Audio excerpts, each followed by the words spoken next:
All right, I think we're live. So let me refresh my YouTubes. Give me that 1 second. My microphone is on. I'm not muted. Hey, there's progress for you, all right? 1 second to catch up with chat and mute that. All right, hi. How are you all doing? I see we got chat scrolling already. Hello, everyone. Hi, Lori, Adrian, Diana, Gulf Coast Girl. How are you doing? Haven't gotten to chat with you for a while. Stephanie, all the mods, Rosie, Sam, Jess, BP. Love you guys. I'm so glad you're here. Catnip, hi. Oh, all right. So I wasn't going to start with this, but since the question is going in chat, these voicemails, guys. All right, let's take them with a grain of salt. First, there is no actual verification that these are actually from Alex's phone or anywhere else. It's possible, sure it is, but there's no hard evidence of them yet. It does sound like Julie Rowe. It certainly does. I'll give you that. So take them with a grain of salt for now. Okay. Right now, they are rumor and speculation. They've not been introduced into evidence that we have seen, certainly have not been released by law enforcement. So just chill on those for right now. Okay. They're interesting. But put it in the not sure what to make of this folder for later. If we hear about them from law enforcement, then yeah, we can revisit and dig into them. But for now, I'm just going to call that a curiosity. So anyway, today is an important day. Today is Tylee Ryan's birthday, and I'm saying is and not was. Today is Tylee Ryan's birthday. She would have been 18 years old today. That's why I have the balloons up behind me. Blue and purple balloons have been used in all the memorials for JJ and Tylee. And what a day, We had the 1 year anniversary of Tylee's death earlier in the month on September 8th and 9th. The 1 year anniversary of JJ's death just 2 days ago. And now it's Tylee's birthday. And it's like, whew, this has been a month. And I do find it odd that we as a community are paying more attention and are feeling this probably more than Lori Vallow is. That says a lot. But man, yeah, her 18th birthday. I got really sad about that last night. I was thinking about it. I was making the video and I was just thinking, she was beautiful. She was smart. She was articulate. She was just an amazing young woman. And she was just about to start her life. She was just about to embark on all the adventures that life can bring, all the ups and downs, the highs and lows, the tough lessons we learn, the joyous times that we experience. And the people that took that away from her appear to be her own family. We don't know who killed her yet. We have an idea, of course, but it's heartbreaking. It's heartbreaking. And to think that her little brother's with her, thank goodness they're together. That's the only solace that I take in that is that Tylee can now watch over JJ forever. So, and they're safe and they will have no more pain. But yeah, today is her birthday. There is at 8 p.m. tonight in Rexburg, which actually is right now, I think. There is a vigil that they're having at Porter Park in Rexburg to honor Tylee's birthday. And of course, this whole month has been an anniversary of horror, but it may seem weird to celebrate that, but these aren't celebrations. These are more, we need to acknowledge that these dates have just passed us, and it has been 1 year since their deaths and disappearances. So, yeah, it's rough times. But I did make a video. It's 6 p.m. over there. Okay, so in 2 hours in Rexburg, they will be having the vigil. So if you're around Rexburg, Porter Park, the Beehive Pavilion, it'll be there at 8 p.m. And I believe that they are going to be handing out candles or maybe bring your own or something. It's going to be a candlelight vigil for Tylee. You like these nails, Sam? These are my nails tonight. I decided to go ghetto Jeffree Star. Can't afford Jeffree Star nails, but I wanted some bling. So there you go. Yeah. See, I don't have balloons up to celebrate. Yay, it's Tylee's birthday. It's a happy day. No, it's not. But it's a day to remember this beautiful young woman and celebrate the years that she did have on this earth, because she was a beautiful girl and JJ was a beautiful boy. So yeah, that's what the balloons are for tonight. And that's what I wanted to open with, just to take a minute to say, we love you, Tylee. we all miss you. We never knew you, but we love you and we miss you, and we remember you. You will not be forgotten. So that's what this is for. Oh man, so what's going on with all of you? I do have some Vallow stuff to talk about. We'll talk about some updates and stuff in the case, and go over some of the questions and a lot of other things I want to hit on tonight. But how are you doing? I haven't been here for a while. I haven't done a live stream publicly in a while. I've missed you guys a lot. But there's a lot going on in the background, as some of you may know. So I took last week off, but I'm back now. Gonna get back to regular schedule with lots of lives and all that fun stuff. I see the mods are linking some stuff. You can become a channel member. That is open now. Should be a join button right down below under the video. I'm going to get back to my members only and Patreon only videos and lots of stuff. Last week was a nightmare. Everything that could possibly go wrong in the world of YouTube went wrong. But we weathered that storm.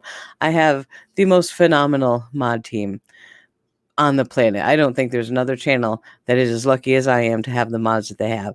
And we all got through it. They got me through it. We bonded together and took care of business. We got that business done. So I am back and I'm excited. Now, there's not a lot of news going on in the Vallow case, unfortunately. So, I love to do the daily update videos, but there isn't a daily news update to do. So, I'm going to fill in with other stuff. I'm going to get back to Mindful and Fit, back to ToxicBliss. And of course, any Vallow stuff that comes up, I will get a video up as soon as possible. But that's going to drop down a little bit. Adrian, yeah, I already talked about that. I'm not talking about it in my deep dives because I don't believe it's a verifiable thing to talk about. It's a rumor. It might not even be Julie Rowe. It could be. It sounds like her. It might not be from Alex's phone. How do we know that? Did law enforcement say, here, this is from Alex's phone? No, they did not. So where do these voicemails come from? What do they mean? Trying to dissect what the heck they mean is ridiculous. So, yeah, I'm not really adjusting those. Yeah, sure. Anyway, fun times. So if they are introduced as evidence and they do become verifiable, I will talk about them, but not until then. Adrian, one of the things you may notice about my channel is I'm very different than a lot of the other channels covering this case. I try to stay away from things that I can't verify, as fascinating as some of them are. I look at this stuff and I do research it as much as I can, but if I can't say to you, this is a voicemail that Julie Rowe left on Alex's phone on this date, it's verified, I'm not going to bring it to you. Okay? Because who knows where it came from? I have a suite of audio editing software. I can make up a voicemail that sounds like Julie Rowe. You know what I mean? So, if I can do that, what if someone's really good with that kind of stuff? So we just don't know. If we can't verify it, probably not going to see it on this channel. So I apologize for that if that's what you're looking for. But, I just want to be the more fact-based kind of stuff. But anyway, Lori Fluffy Nomo says, I think she was planning to go stay with Annie. I'm sure Annie is feeling it today. Annie Cushing is on Twitter and Facebook and here and there. If you think of it, maybe leave her a message letting her know your thoughts are with her today. This is a hard day for her because, yes, according to Annie Cushing herself, Tylee was planning to go out and have a big girl trip with her aunt. So that must be pretty rough for her. So, yeah. And as you all know, I am a fan of Annie Cushing. She has a YouTube page that she started, a YouTube channel. She's done a couple live streams there. Really amazing stuff. So please follow Annie Cushing on YouTube, on Twitter, the Facebook group, True Crime Underground, which is the only Facebook group that I'm a part of or will support or will promote even. So I recommend those places. Yeah, Annie Cushing, she's really great. And my thoughts are definitely with her today and with the Woodcocks, Kay and Larry. This whole month has had to have been a nightmare for all of them, So, it's rough times. So, what's coming up in Vallow Daybell this month? Nothing for September. Let's just say that. October, though, is going to be interesting. We have some motion hearings scheduled, in Chad's case, at least, on the 29th. One starts at 9, one starts at 10. 9 o'clock is the motion to dismiss. They only scheduled an hour for that. So I don't think arguments are going to last too long. I would expect Pryor to get up and say, well, blah, blah, blah, blah, blah, blah, blah, blah, blah, blah. And the judge to say, can you speak into the mic? And him to go, yes, Your Honor, I can speak into the mic, because that's what John Pryor does. But I expect him to give his argument. And of course, the state will counter that. And the judge will say, okay, done. No, sit down. Next. And then they go on to the next one, which is listed as a motion hearing. I'm not sure what that is. It just says motion hearing. What motion? Random motions? It could be something we don't know about or whatever. We'll see what happens, but I will bring that to you live. I'm assuming it will be streamed. Everything so far has been streamed, all the little hearings and stuff. So I'll bring that to you live on the 29th of October. So until then, we don't really have a lot to go over in the case unless news breaks, which it could. It could. Also on November 24th, that will be the change of venue hearing before Judge Boyce for Pryor's motion in Chad's case. All right, all of Lori's stuff is still up in the air. We don't have dates for those hearings yet. So, but when we get them, I will bring them to you. What do we have going on with Lori's case? Mr. Mark Means. I think he got someone to proofread his last motion, because when I read it through, I was like, oh, everything looks spelled correctly. The grammar looks all right. A few little questionable things, but legal grammar is different than traditional grammar, But he's basically asking for, first, the change of venue, okay, for Lori's case, and this is for the Fremont County, not the Madison County charges. But so he's asking for a change of venue in the Fremont County charges, and I'm pretty sure they're going to get that. I would not be surprised if they actually get the change of venue. Maybe they'll move it to Boise or somewhere else. We don't know yet, but he's arguing for that. But at the same time, he's coming back and saying that he wants a motion for an extension. He filed a motion for extension for the hearing for the change of venue because he wants more time to go over discovery and prepare witnesses or whatever he's going to do. So that'll be interesting because we do know that Mark Means or John Pryor or both, but presumably Mark Means, they hired a questionnaire company, a survey company, to take some surveys around Idaho asking people what they thought about Lori Vallow's guilt in this case, or Chad Daybell, what they thought about the case. Did they think they were guilty? Did they think they don't know yet? We know that he was doing that sort of marketing thing to see what's going on. Now, there's nothing wrong with that. That's not uncommon. You see it in high profile cases all the time, but he could be, collating that data to use that as part of his change of venue motion. So that'll be an interesting argument. I expect to hear from Mark Means coming up. Mm-hmm. All right. Stephanie, you bring up a good point. This is the point that I really wanted to hit on tonight. I think I have a question. Adrian, are you not listening to me? Can you not? Do you have the stream muted or something? I've answered that question 3 times. I'm not going to go over it again. You'll have to rewind and listen to my other 2 answers on that. Stephanie, really good point. How do I want to say this? There's no real nice way to say that. Let's stop asking about the murder charges, or at least stop asking me every day. I get at least 10 or 15 comments a day. When are there going to be murder charges? Why are there no murder charges? When are there going to be murder charges? Okay, so I'm going to explain it with the help of Lori Hellis. Mods, if you could link to Lori Hellis's newsletter. It's the LoriVallowStory.com. Great newsletter. Lori Hellis is a criminal defense attorney, and she's taking a great interest in this case and does a newsletter explaining all the legal stuff going on in the case, because this case is kind of crazy legally, not to mention all the other stuff. So follow that. It's a great source of information. Now, the stuff about the murder charges. Let's think about this, all right? Because think about just the information that we know. Now, we know that law enforcement knows tons more than we do, of course. But from what we know, can anyone say for sure who killed JJ or Tylee or Tammy or Charles or Joseph or Alex? None of us can. We can speculate. I certainly have my opinions about who did what and when, but we don't have any evidence to point to anything at all, right? Now, the same thing with these charges, okay? In order to prove an actual murder charge, right? The state is going to have to prove beyond a reasonable doubt that Chad and or Lori actually murdered the children, right? And I'm not sure we're going to get that because we all know they're going to pin it on Alex. That's not a surprise, right? We know they're going to say Alex did it, okay? Because he's dead. He's the scapegoat. That gives them some kind of plausible deniability. You know they're going to say that, but somebody's going to have to prove this one way or another. So that's where the state comes in. Remember, the defense does not have to prove their innocence. The state has to prove their guilt, right? And that's a different ballgame.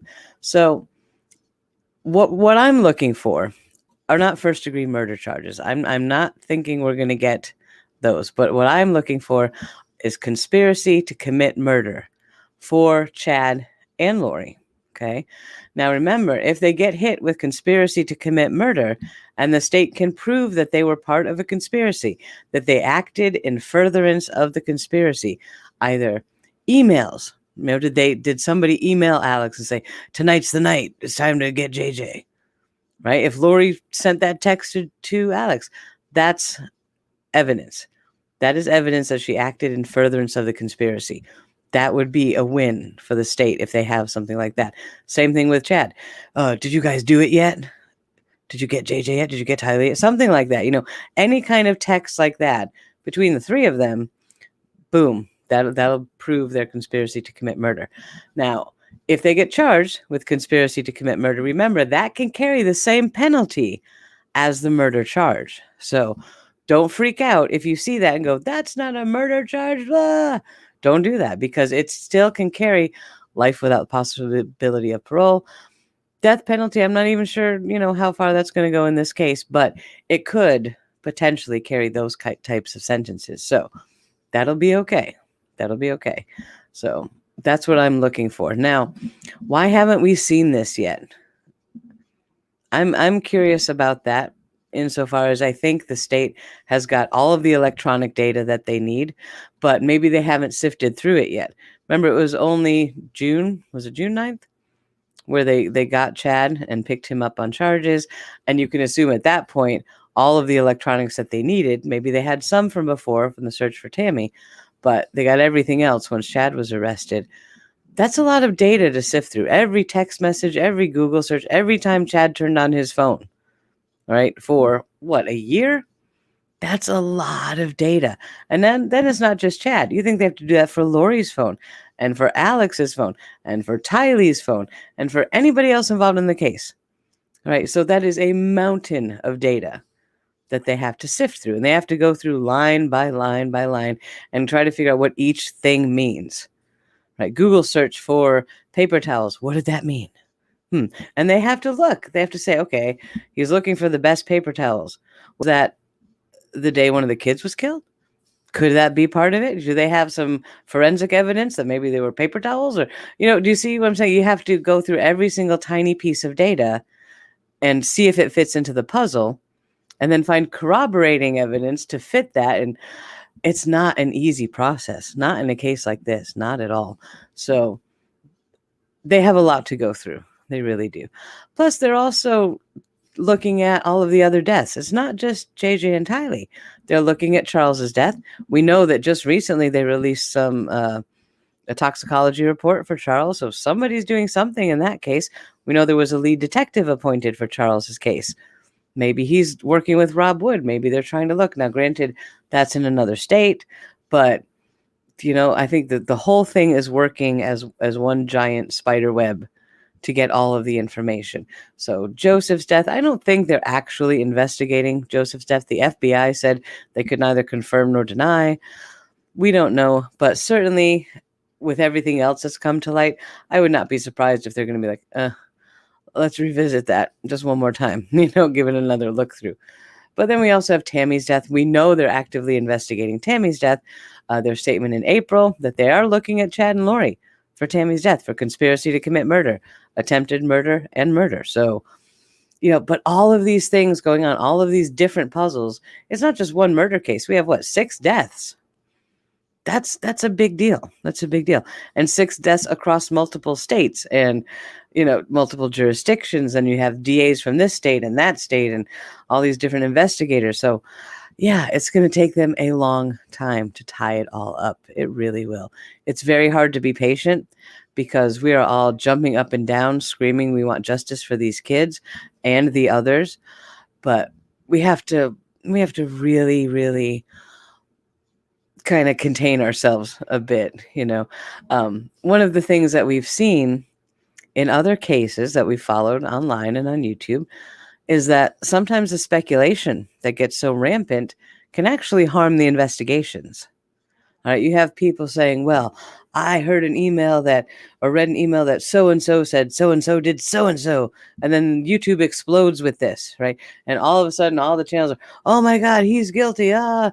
And then we've even seen prosecutors and police officers come out and say, stop with the speculation, stop with the rumors, stop it. You're hurting the case. We've seen that before, right? And we don't want that to happen in this case, because if anything hurts the case, that hurts the chances for justice being brought for the kids. So that's why we have to be patient. And it's hard. I know it's hard. It really is, because I want to see Lori and Chad put away for the rest of their lives, or even sentenced to death. I'm not a big proponent of the death penalty, but sometimes I can get behind it. And this is one of those cases. Susan McFarland, welcome to Reese's Pieces. Thank you for joining, your new channel member. Awesome. You have access to all the new emojis, members-only content, members-only community posts, all kinds of stuff coming up. So great. I'm glad you're here. I hope you will enjoy your time with us. Yeah. Hey, let me check on chat. There are some comments here. We can be grateful that Lori and Chad are in jail. Absolutely. And I'm pretty sure they're going to get, hit for these charges for sure and found guilty. But that gives Rob Wood some time. They'll be in jail for at least 5 years, possibly 10 if they don't run concurrently. But at least 5 years. That gives Rob Wood time to really, really put all of these pieces together into an airtight case. Because remember, if he charges them with murder or conspiracy to commit murder and they lose that case, if a jury finds them not guilty, they can't charge them with that again. They don't get a second chance. They don't get a do-over. So he's got to do it right the first time. It's really, really important that he takes his time with that. So Ruth says, I'd rather wait 1 to 5 years if necessary for a solid murder case than try them too early and have them not guilty. Yep, exactly. They can't be retried. Yes, exactly. I should have read your comment first. I'm sorry. But yeah, Ruth, exactly. So I would rather see it take a little bit longer and have it airtight than see it rushed and they walk. That would be devastating to me. Absolutely devastating. Hold on 1 second. I have to cough. Give me a second. I'm sorry. Okay, there we go. Yeah, my cough is getting a lot better. So we're on the mend. Really good allergy meds. G-Dubs asked, Eamon, do you think they're going to find a hair or fingerprint on all of that black plastic and duct tape? The stuff is supposed to be forensic gold. It is. Yep. Garbage bags and duct tape are forensic gold. Look at the Jennifer Dulos case. Not only did they find the bloody items that were in the garbage, but they found the DNA of Fotis and Michelle Troconis on the garbage bag itself. That's a big deal. So yeah, but even that kind of forensic testing is painstaking. You have to, open the bag and lay in flat and sweep over it and find all the prints and lift them off and see if you can swab for DNA. But do you just swab one little piece of the bag? No, you're going to want to swab the whole thing. That would take you 2 days right there, plus waiting for the test results. So there's a ton of forensics that they're going to have to do on the remains of both children, on anything they found near the children, on Chad's house, the barn. I mean, they did come back and search the barn. We don't know what they took, but they did take stuff. What did they find in the barn? The speculation on that could make your head run wild, but we're going to have to wait till we hear. But they are looking. They really are looking. So we just got to give them some time. Carolyn, yeah, I agree with you, Carolyn. Lori would have killed Chad by now because he messed this up for her. I bet he's happy and safe as jail. Yeah, I kind of agree with that. It's just Robbie says he wonders about the duct tape. There was an extraordinary amount of duct tape used on JJ's remains. And, we see that so many times in these cases, especially remember Kaylee Anthony. the duct tape, how big of a deal they made about that. And, you know, if you touch duct tape, it's very sticky. If you touch the back of duct tape and you're winding it around something and you've touched the sticky side, your DNA is going to be on it. Can they recover that? It's probably tricky, but I think they can. So they've got to test every inch of the duct tape. They've got to test every inch of the bag. They've got to test everything. So there's a ton that they're looking at. Hi, Cement Shoes. Good evening, Andrew. How are you doing? How are you doing? Yeah, it is hard to be patient, but at least they're locked up. Absolutely, Renee.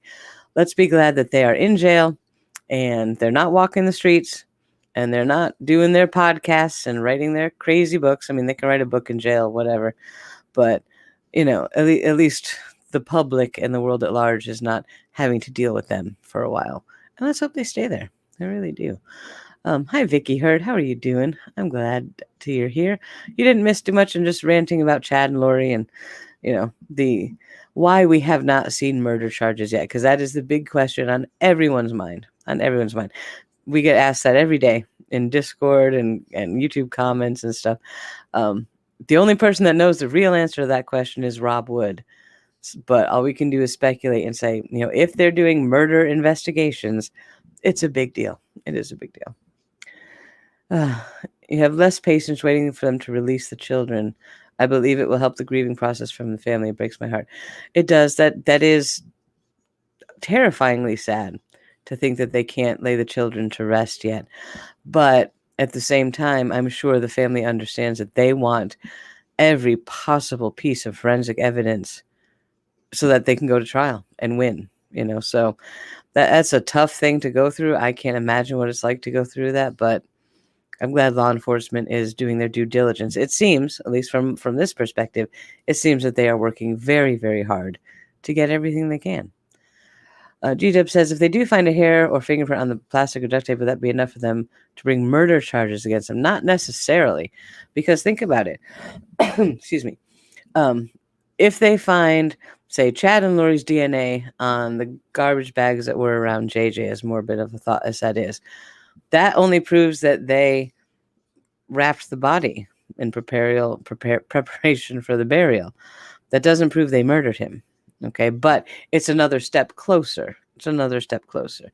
So there's a whole lot for them to do. And remember, I think for me, if I was the prosecutor, which I'm not even a lawyer, so whatever, I'm just fantasizing here.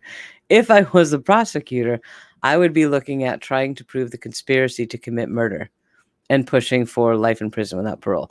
That's what I would be doing if I was the prosecutor. I would be looking through every single, even hint of a text message, every email, everything like that. You know, if there's any more recorded phone calls that like the one we heard from Melanie Gibb, are there any more of those around anywhere? Did they use any VoIP protocols that maybe recorded something? I would be looking for anything that shows the three of them talked about the murders of the children, you know, and planning it, you know, something like that. Oh, Maria Tatham, thank you so much for the super chat. That's wonderful. I really, really appreciate that. Thank you very, very much. So I wonder if they found anything from Tammy's autopsy. Hold on one second. Let me cough again. Okay, there we go. Robbie, I would say that they did, because let's remember what happened with Tammy. They exhumed her on December 12th. By January, so not even 2.5 weeks later, they had a search warrant to go search Chad's home, Chad and Tammy's home. So they found something from her exhumation that gave them probable cause enough to prove to a judge that they needed a search warrant for Chad's home. Right, so right there we know they found something. So they go to Chad's home, they do the search, they don't tell us what they took, it was all sealed. And then a couple months later, in April, investigators came out and said, well, now we're looking at Tammy Daybell's death and we're looking at Chad and Lori for conspiracy to commit murder, attempted murder, and murder. So they found something. We have no idea what that is. They haven't released it yet, but they certainly found something at least. So that'll be interesting. I think the dynamic between Chad and his kids and Tammy's kids, that's going to be interesting to see how it plays out. Some of Chad's children have been very contentious about all of this. They're very angry at law enforcement. They're angry at the world. They're pretty sarcastic and downright nasty, some of them, honestly. Looking at you, Emma. How are they going to feel when they see actual evidence that their father was involved in their mother's death? Are they going to change? Are they going to come around a little bit and soften their demeanor? I have no idea what's going to happen, but that'll be interesting. So we're watching for that. They got a phone. Yep, they do have Tammy's phone. Yes, they do. So, yep. Yeah, it's just wrong. Remember when Chad almost had an accident in his pants when they revealed that it was her phone that the Cellbrite FBI people cracked open? Yes. Yeah, he didn't take that news too kindly. Oh, goodness. Carrie Ann says, I noticed Melanie Gibb has disappeared from social media. I would have thought maybe to see a post somewhere this month about the kids. I'm glad she did. That's the smartest thing she could do. And you know how I feel about Melanie Gibb. But honestly, the smartest thing she could do is shut her mouth and disappear while all of this plays out. Maybe she actually got a lawyer. Maybe she listened to me and got a lawyer. That would be great. I hope she got a lawyer, because if not, because remember, in Rob Wood's, one of Rob Wood's recent, that's hard to say, one of Rob Wood's recent filings, he mentioned the conspiracy charges, and he said the conspiracy including but not limited to Alex Cox. He put that in there specifically for a reason. Okay. Every word in a legal document like that is there for a specific purpose. They don't just, use filler adjectives and things and stuff like that. So for him to say that the conspiracy includes but is not limited to Chad, Lori, and Alex is kind of a big deal. I picked up on that. I was like, oh, interesting. I would think, and a lot of people get very mad at me when I say this, but too bad. I would think that the two other people who were the last people to see JJ alive and were in Lori's apartment the night that JJ was killed would probably be part of that conspiracy. Just a guess, call me crazy, but that would be Melanie Gibb and David Warwick. So hopefully they've gotten an attorney. Oh. What's been going on with Melanie Pulaski? I don't know, Jimmy. She's also been very quiet. I have been keeping up on the custody battle between her and Brandon, because that's turned out to be pretty interesting. Some of the witnesses that they've called and stuff. Rosie, thank you for the super chat. That is so cute. Look at that. The little dancer. Thank you. I love that. Thank you so much, Rosie. I love you. Thank you for being a mod. You are wonderful. And thank you for the super chat. So yeah, Melanie Pulaski. Their custody battle with Brandon is very interesting. Okay, there's a lot going on in that case. And some of the information that they've put forth, even in like the documents that we read, we haven't seen any hearings because it's child family court type stuff. But in the documents, there's things like Melanie Gibb is going to testify on Brandon's behalf. I want to hear that. Because let's remember that Melanie Gibb was kind of like stalking to find the kids on behalf of Melanie Pulaski. So that'll be interesting. What does Melanie Gibb have to say? But there's a lot of information in the custody battle that I think could directly impact this investigation. So I am following that as close as I can. So that's a big deal. A lot of people were saying Melanie Pulaski is pregnant. There's no verification of that I've ever seen. It's quite possible. Did she have the baby? I have no idea. I don't even know if she's pregnant. So I think she is, but I don't know. I haven't seen any pictures or she has not said she's pregnant, or Ian has not said that, or, anything like that. So there you go. Oh, so that's what I know about Melanie Pulaski, but she's another one. And they do say in the custody battle that Melanie Pulaski is a person of interest in both the shooting attempt on Brandon, as well as the disappearance and death of JJ and Tylee. So Melanie Pulaski is in some hot water. Whatever comes of that, we'll have to wait and see. But yeah. Judy McGuire wants to do a remake of Heathers. I love that movie. I watched it. I think I was 14, 15 or so when that came out. Yeah, I loved that movie. Jenny Blake says Melanie P is dodgy. She is dodgy. And remember, Melanie P has an interesting history with Lori. She idolized Lori. She wanted to be like Lori. She wanted to grow up and be like her Aunt Lori. So she probably would have done anything Lori asked her to do. And I think she may have done some things Lori asked her to do, including marrying Ian, which is a whole nother crazy thing.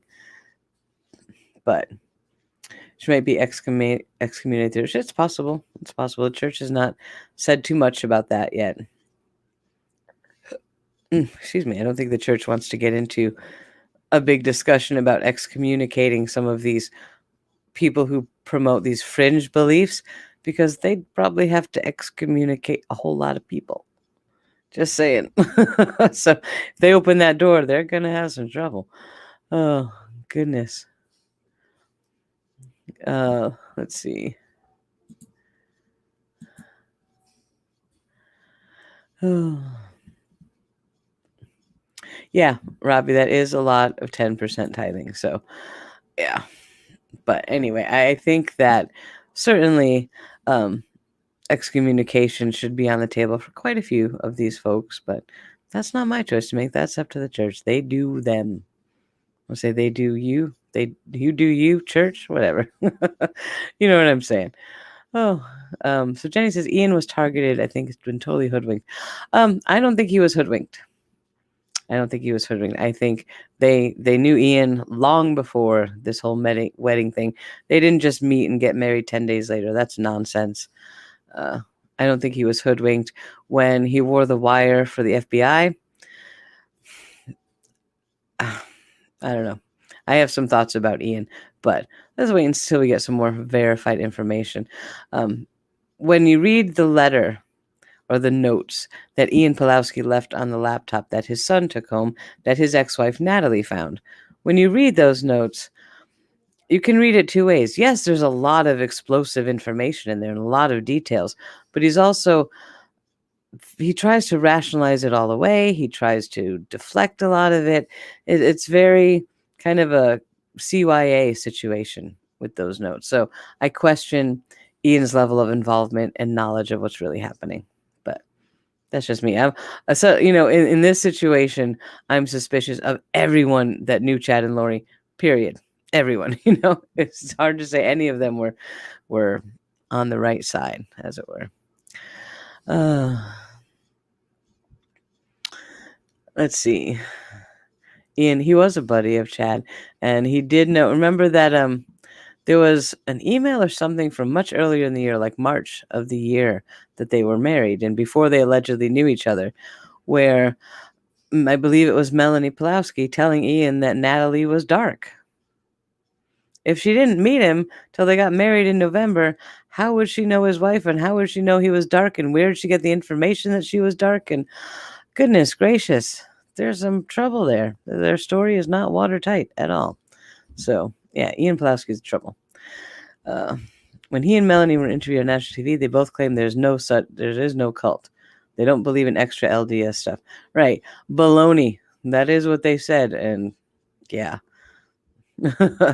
Certainly Melanie Pawlowski did, where Ian's level of belief is a question mark. But Melanie Pawlowski seemed to be all in. Remember, Melanie Pawlowski alleged that 2 of her own children were zombies. She didn't get that from thin air. She had to get that from Chad and Lori and their little group of crazy. So, that girl. Melanie Pawlowski is not JJ's biological mother. Please don't say that. That is absolutely untrue. That is not even remotely true. All right, JJ's biological parents are not from the Cox family. JJ is born of the Vallow family. Okay, JJ's parents were young when they had him, and they had a lot of very big difficulties. And so JJ was given to Kay and Larry Woodcock, his grandparents, and they were raising him. But being a young special needs child, and they were already, up in years, they were struggling to do that. So Charles and Lori adopted JJ. Charles is JJ's great uncle. Okay, he is not born of the Cox family, and Melanie Pawlowski is not JJ's mother. So yeah, that's a hard no. Please don't repeat that, because that is absolutely untrue.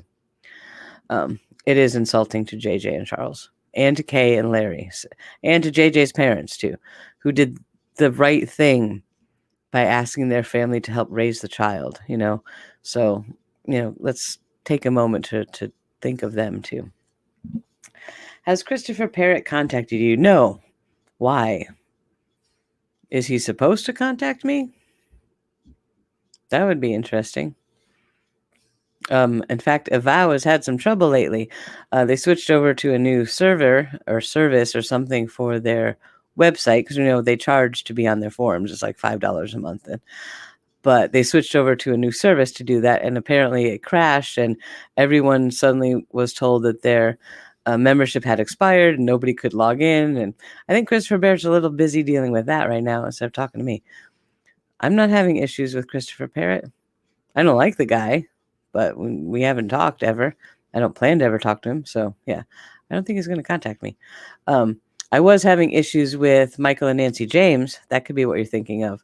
The dudes behind Preparing a People and Book of Mormon Evidence and the Firm Foundation, all that stuff. Yeah, those two, Michael and Nancy James, they're fun times. I have not heard back from them since that one night when I did that live stream. So who knows what they're doing. I hope they're well. I don't wish them any ill will. I just, you know, they don't need to come yelling at me about my videos because I will call them out. And they clearly didn't like that. But, you know, don't lie to me. If you're going to lie to me, I'm going to make a video about it. Say, hey, you lied. Ha, ha, ha. Here's the receipts. Because I always bring receipts. Michael, Nancy, now you know. So I thought you were starting oh, Leanne, I'm sorry. But hi, I'm glad you're here. How are you doing? Leanne, it's been so great to get to talk. We've had a lot of great chats lately. And I'm so glad you're here. Yeah, I'm glad you made it. So, yeah, that's what's going on in Vallow Daybell. Kind of nothing right now.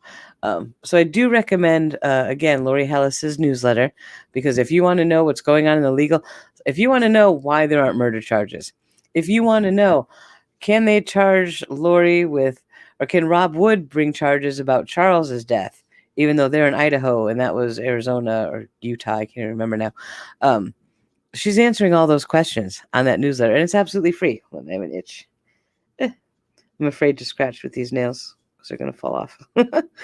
Oh, goodness. So, yeah, you can follow Lori Hellis's newsletter for a lot of the legal stuff. I would really like to get Lori Hellis to come on a live stream with me to do a Q&A. So we can sit here. You guys can ask the questions. She can answer them for you. I think that would be wonderful to do. So maybe I can talk her into that. You guys can help me do that because that would be wonderful. Let's see. I agree that JJ's parents did the right thing for JJ's sake. They had a lot of courage to help someone with JJ. It is the hardest decision to make as parent. Absolutely, Ruth. I agree with you. I'm not sure if CPS took JJ or if Kay and Larry took him as like we're family, let's raise him. I'm not sure actually now about that, but it certainly wasn't Melanie Pulowski, regardless. That was not her child. Let's see. What else is going on? It was super hard on my heart the following 2 weeks after September 9th. Yep. Wondering how JJ must have felt not seeing Tylee around.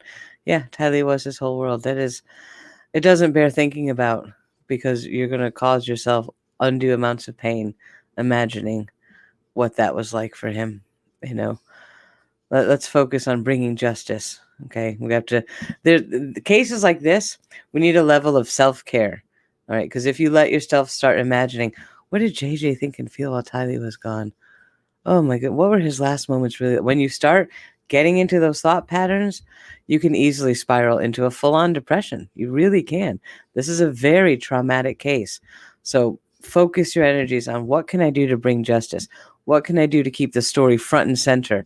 What can I do to, just stay on top of things and keep it moving forward and focus your energies there because you don't want to end up in psychological trouble for following a true crime case. It's a slippery slope for sure. I've had a lot of hard times with the Gannon Stout case. As you know, I've been following that very closely. I wasn't covering it because that was, I wasn't a YouTuber back then, but that case really got under my skin. And I'm still dealing with it. It's a mess. It really is. Give me 1 second. I do have to cough. All right, there's one of the mods just linked my Venmo account. I want to address this, not because I want to do anything dramatic or be drama, but I want to let you know, if you ever see a link from anyone that says PayPal me/Awen Reese, that is not my link. Okay, I will never have a PayPal address associated with Awen Reese or this YouTube channel. Okay, be really, really make sure you know that. And if anyone has contacted you with a link like that, please let me know immediately. Okay, so but I do have a Venmo link. That's Awen Reese, and one of the mods link that there. If you don't want to do super chats and stuff like that, that's just another thing that you can use if you want. But you don't have to worry about it. Kindred Spirit, love you with a fire in my soul. I love you too. You are just awesome. Thank you so much for the super chat and the beautiful red heart. I hope you're having a great night. You know what I'm thinking about, and so are you. But yes, so please don't ever click a link that says PayPal and Awen Reese in the same link, because it is not me. All right, so that's really important that you all know that, because if that gets around, I'll be very angry. Very angry. Carrie Ann says, this is my first true crime case that I've watched so closely. Thank you for that advice. Oh, good. Yeah, true crime, sometimes it takes an ugly turn. There was a case that we followed over on Paul's channel, Reporting Live from My Sofa. Most of you know Paul. I love him dearly. He's my YouTube bestie. And we did a lot of coverage of the Timothy Jones Jr. case. All right. And we tried to approach it. We watched the trial. Okay. And we would talk about the trial every day and cover all the stuff, and did a bunch of podcasts on it and YouTube videos and stuff. That was such a traumatic case that all of us, Paul and I, as well as everyone on the channel who was talking about it with us and following our coverage, and we were talking about it in Discord all day, that hit us all really, really hard, to the point where I almost felt like I had been neglectful in our coverage by not talking more about self-care while we were going through that process. It was a devastating trial to watch. Not even just the case, the trial itself was devastating to watch. There was a moment where Tim Jones Jr.'s ex-wife took the stand, and they were asking her questions about her 5 dead children. And I don't know how she even managed to walk up and get on the stand to begin with, but at one point she lost it, and she started wailing, that deep, visceral wail of a mother that has experienced the loss of 5 children. And we all just kind of sat back and were like, it hit us all, because we felt that pain so powerfully. So sometimes true crime cases can make you have issues too, just from watching them. So yeah, self-care is hugely important. Very, very important.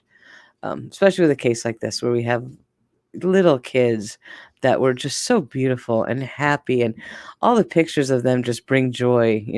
Not that they were ever bad kids, I'm not saying that, but in this case you can really feel a connection to JJ and Tylee, and to realize, now that we're starting to know more and more about what happened to them, it is terrifying. So yeah, self-care. Maybe Jess and I will do a video about some of the self-care tools that we use when we're covering cases like this. That would probably be a great video. Maybe we'll do that for our channel members. That would be cool. Leanne, what happened to the other whats? She said, what happened to the others? I'm not sure what she means. Which others? Jenny Blake, yes, the jurors did have to see all the autopsy photos. They did. And they were provided therapy, I believe, after the trial. Jess, and correct me if I'm wrong, but I believe that they actually discussed that with the judge, that they needed therapy after sitting on that jury. All right, Karen, we will do that. I will get with Jess. Jess is my my partner when it comes to self-crimey stuff. Self-crime. Jess, you're my partner in self-crime. There you go. There's a new thing. She's my partner in the self-care stuff. We don't do self-crime. We do self-care, like shopping at Ulta and fun things. But yeah, maybe we'll make a video on that. I think that would be a wonderful topic, especially before this trial starts. This trial is going to be difficult, because we are going to hear a lot more information than we know now. We're going to hear what happened to Tylee. How did Tylee die? We still don't know that. How did JJ die? We still don't know that. We're going to find out, and it's going to suck. So we got to be prepared for that. Yeah. Yes, we are self-criminals. Our husbands think we're criminals when we go on our internet shopping sprees, but they love us anyway. Holly B, I had a crush on Christian Slater too. I really did. That was such a good movie. I must have watched that movie 100 times back then when I was that age. Yeah, self-care video. We'll get on that. Oh, goodness. So a couple other things I want to talk about tonight. And certainly if you have more questions about Vallow, go ahead and put them in chat, and I will try to keep an eye on that. But I want to talk about other things going on the channel. Mindful and Fit. That's my weight loss video series. As you know, in June, I had to deal with a very painful and unexpected loss, and I didn't deal with it well. I did not deal with it. I dealt with it the way I've dealt with it my whole life. I ate myself through it. I ate everything I could find. And I kept trying to get back on keto and trying, and I would go a day or two and be like, nope, I need donuts. I can't deal with this. And I spent, 3 months doing that? June, July, August, September, 3.5 months. That's not a good plan. So I have restarted keto. Today has been day 4, perfectly clean, perfectly on plan. And we've started a clean eating challenge. So if you want to take part in that, it's going on in Discord. We're supporting each other, no matter what diet you're on. You don't have to be on keto. Whatever diet you're doing, if you're trying to lose weight and want some support and friends to help you along the way, join us in Discord for that, because that's turning out to be a great thing. It's nice to have that kind of accountability and friendship and support, and I'm excited. So day 4 clean. Hopefully I'm not going to fall off it again, because I was doing great. I had lost over 80 pounds since October of last year, but I've gained quite a bit back. I have not stepped on the scale, so I don't know yet, because I'm not ready for that number. I'm just not. Oh, goodness. So I'll do keto for a couple weeks, then get on the scale and see where I'm at and how much damage I have left to undo. But yeah, so join us for that. I'm really excited about it. We have a lot of wonderful people, a lot of people doing different plans and with different backgrounds and understanding. So we're sharing a lot of really great ideas and recipes and support and fun. So there you go. It's fun. I'm going to cough one more time. Hopefully it's the last time. One sec. I can find the button. All right, there we go. Yeah, my allergies are going away a little bit. They did have a big resurgence the other day when Tropical Storm Beta and all that moisture came up through Texas, but I feel better today. So keto is the diet. Ketosis, lipolysis is the metabolic process that your body goes into as a result of being on a keto diet. So Rebbe, yeah, the pandemic. I think there's a lot of people looking up Dr. Now's phone number right now. And the pandemic did a number on all that kind of stuff. I tell you what. Yeah, I haven't been to the gym since February or March, when the gym shut down. My trainer has subsequently quit working for the gym because of the atrocious way that the gym handled the shutdown. The gym kept billing people. Right. And this is an expensive gym. 24-Hour Fitness is the gym that I used to go to. And it's an expensive gym. All right. It was like $35 a month per person. Plus, my training sessions were about $150 or so per session. And I was having up to 3 sessions a week. That was not cheap. Not at all. Very expensive gym. Even when they shut down to the pandemic, they kept billing me. I was displeased, to say the least. Come to find out, they kept billing everyone, and everyone was displeased, to say the least. And they kept kind of stringing along all their employees. Like they would pay I believe that they were paying the desk type employees, but not the trainers. Of course, the trainers get paid based on their training sessions, and they're not training, so they don't need money. So what are they supposed to do? And they kept stringing them along, like, yeah, you can come back, or no, we're not going to open, or yeah, we're going to open, or they never really got clear information or guidance about what they were supposed to do as employees of 24-Hour Fitness. So there was a lot of problems there. Now they filed for bankruptcy. I don't know if they're going to open again. And if they do, I don't think I would go back there. I don't think I would patronize a business that did that. So the way they handled that was just terrible. So I might be looking for a new gym. I'm not a fan of Planet Fitness, and there is an LA Fitness here, but goodness knows I have thoughts about that gym. So I don't know what I'm going to do yet. I'm going to have to see what I can do. And there is an actual gym in the apartment complex that I live in. I might just hire a private personal trainer and just work out there. Yeah, we'll see. We'll see what happens. Got to wait for the plague to go away first, because there. Let's see what's going on in chat. I use my angry eyes when confronting the gym. I did use my angry eyes. I really did. I was like, angry. Lori's going to go down and bend her knees and pray for an Avon book. I don't think she can buy Avon in jail, though. That would be kind of cool. If I was ever in jail for something, I would want Avon. Yeah. Probably wouldn't have use for the bubble bath, but all that makeup would be cool. Stroud's Fitness in Hearst. That's kind of a drive for me. I need something close enough so I'll be willing to go to it. Like, I generally have my training sessions early in the morning before my husband goes to work. And if I have to drive really far, that'll never happen. I'll probably never get there. So it's got to be something really close. Rosie's gained a few cushions. Interesting. Interesting. Well, we'll get that sorted out. Yeah, Alistair, there might be a Y. I should look for that. See if there's a Y. Are people still wearing masks while working out? They should be. I haven't been to a gym because it's not safe here. My county in Texas is having a lot of new cases still. Things are really bad. So you could not pay me to walk into a gym right now. Just not cool. Maria, welcome. I'm glad this is your first time. I'm glad you're here. Thank you for being here. I appreciate it. So that's what's going on with Mindful and Fit. That will be coming back. I'll be doing a video in the next couple of days talking about the plan that I'm doing, how to get back into it, how to talk your mind into getting back into it, because it's really not easy. It took me 3 months. But I finally managed it. So if I can do it, we can all do it. So I'll talk about that. The other thing that I wanted to talk about is Toxic Bliss. Toxic Bliss, as you may or may not know, is my series on surviving a relationship with a malignant narcissist. It's not finished yet. Season 1 is the story, and there's still 5 or 6 more episodes to come. Season 2 is going to be more discussion videos and live streams and stuff about surviving narcissistic abuse. A lot of stuff like how to spot a narcissist, the definition of a narcissist, and narcissism versus narcissistic personality disorder. They're two very different things.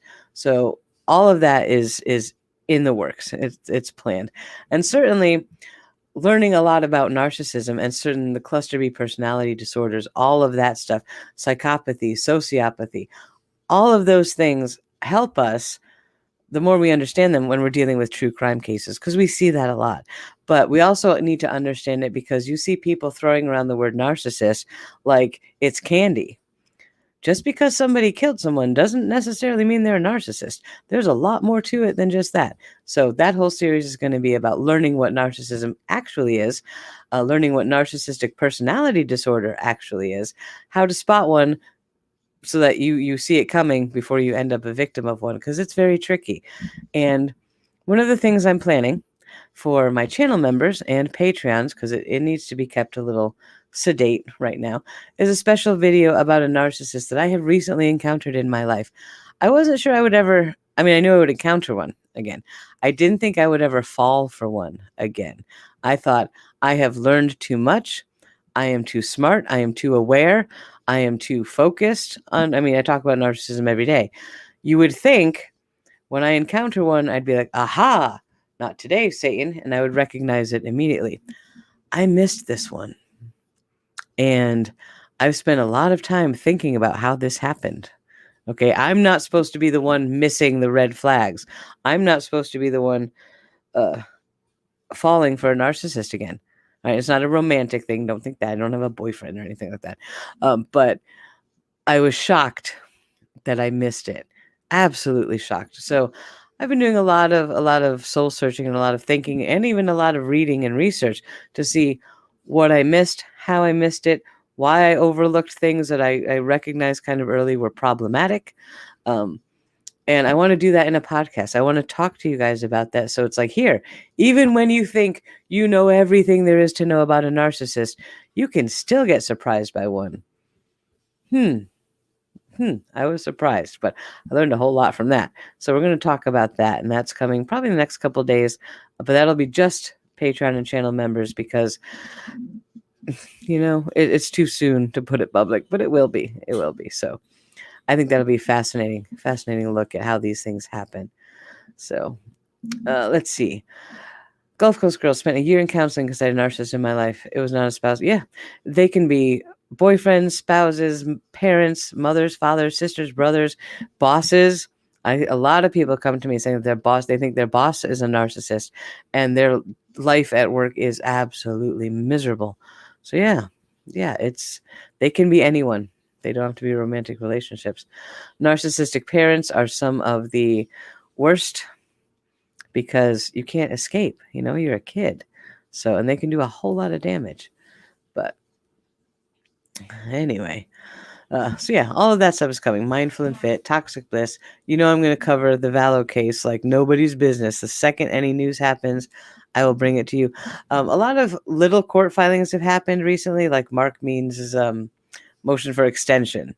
If all we get in a day is Mark Means filed a motion for more time, probably not going to make a whole video on that because it's kind of like, nah, who cares? But I'll try to save those little things up for a couple of days. So I have like 4 or 5 things to talk about in a video. So the videos on the Vallow case may be a little slow. I could do a video every day. There's certainly stuff I could speculate about, but I don't want to do that. That's not my role on YouTube. Leave that to a lot of other people. And that's fine. I'm not saying it's bad. It's just not me. Okay. So kind of trying to stay away from that. I don't want to make videos just for the sake of making videos. And I certainly don't want to speculate about things I can't prove or verify to you because that's dangerous. Jim Jones had Kool-Aid. Not me. Yes, Jim Jones had the Kool-Aid. Yep. He definitely did. If you want to look, if you have never heard of Jim Jones, and was it the People's Church and all of that? Oof, Jonestown. That's a crazy story. A lot of interesting documentaries on that. If you want to learn about some cult leaders. We're talking about dieting. Always a good topic. Kindred Spirit found the Kool-Aid Man emoji. Yeah, if you are a channel member, you do have access to some channel-specific emojis, like the Kool-Aid Man. Certainly in this case, there's a lot of Kool-Aid going around with Chad and Lori. A lot of people drinking that Kool-Aid, so there is an emoji just for Kool-Aid. I thought that was funny. Oh, goodness. All right, just check in chat for a minute. Jess Nelson has the flying monkeys. I'm going to make a better one. That one's not so good. I'll fix that.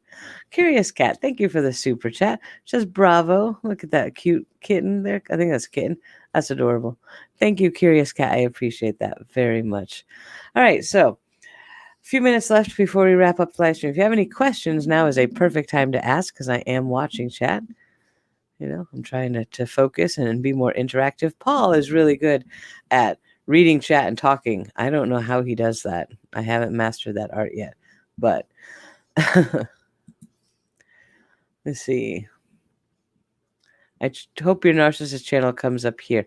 No, Donna, it's here. A lot of there's a let me find words. On my channel, you can go to the playlist for Toxic Bliss. There's, I think, 34, 35 episodes up so far of that series. Season 1 will be wrapping up and season 2 will start. That's all going to be right here on this channel. There are a few exclusive videos for Patreon, things that are a little bit more personal, a little deeper, maybe a little controversial. I tend to keep that stuff to channel members and Patreons because it just starts wars on YouTube. It really does. I don't need that headache. But 99% of the content was free right here on the channel. So you can always see it. Yep. The cheese factor is sticking with coffee. I can see that. Certainly better than Kool-Aid from Jim Jones. Gulf Coast Girls, thank you for the live chat tonight. Gulf Coast Girl, I had live chat with y'all. You can ask the mods. All weekend, I was like, I want to do a live stream. But things were happening where I wasn't really able to do that. So I'm so glad to be back tonight. I have missed you all so much. I like getting all dolled up and doing my hair and makeup. My hair looks a little funky tonight. I did color it this morning because I was having the roots issue. And it's a little poofy, but, whatever. It's fine. I don't have gray hair and roots. So yay, I win. Whatever. And yes, I used box dye, the horror The horror of that. My goodness. But I'm not brave enough to go to salon yet either. I'm staying my butt home where it's safe and there are no germs. And my YouTube is buffering. Why is that buffering? That's weird. My phone was just going off, so it could be that. Thank you, Catnip. I'm glad you think it looks awesome. And Dolores likes the colors. Thank you, Dolores. It's a little darker than I would probably have chosen if I'd gone to the salon, but it's fine. I'm not complaining at all. Let me refresh my YouTube. There you go, because it was buffering, and I don't know why. Something just happened with my internets here. Little blurry, little buffering. Sorry about that. I have no idea what's going on, but... Oh, Lori, thank you. Lori said she thought my hair looked extra pretty tonight. Thank you. So yeah, I like doing live streams. It gives me a reason to get dressed up. Well, a hoodie. in pandemic age, a hoodie is getting dressed up, is it not? So there you go. Oh, goodness. Yeah, I don't know why I'm blurry. What's going on, internet? I got all this fancy internet. No idea why it's blurry. Oh well. Yeah, the lighting makes it look. Yeah, that's true. That's true, Dolores. Oh, goodness. All right, so that's all I have for you tonight. Please stay tuned to the channel. Like, subscribe, hit the notification bell, all that good stuff that I'm supposed to say.